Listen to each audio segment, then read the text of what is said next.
Freaking out right now because I just found the most useful psychology test to determine what kind of partner you or someone else can be in a relationship by asking these 6 questions. That's it. Question number 1. You're on the way to your significant other's house. There's 2 routes to take. There's a boring, more simple route, and then there's a route that is more scenic, but it's going to take you longer to get there. Which one are you choosing? Question number 2.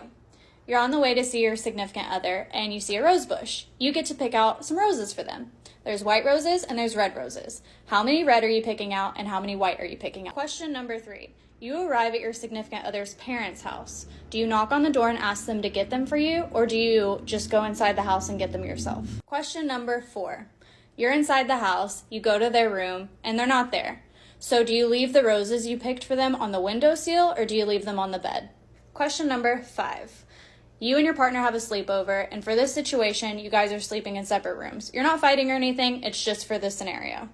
You wake up in the morning and you go to see your partner. Is your partner awake or are they asleep? Last question. Question number 6.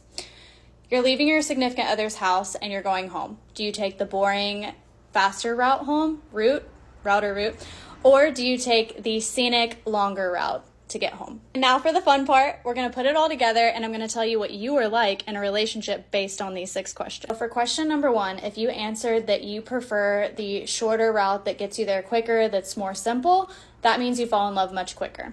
If you took the scenic route that will take you longer to get there, it takes more for you to fall in love. Question number 2, the rose bushes.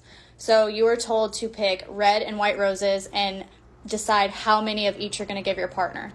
This represents how much you give and take in a relationship. The white roses represent how much you expect out of your partner, and the red roses represent how much you're willing to give your partner. So if you picked 90 red roses and then 10 white roses, then you expect 10% effort from them and you give 90% effort. Question number 3 represents how you handle relationship conflict.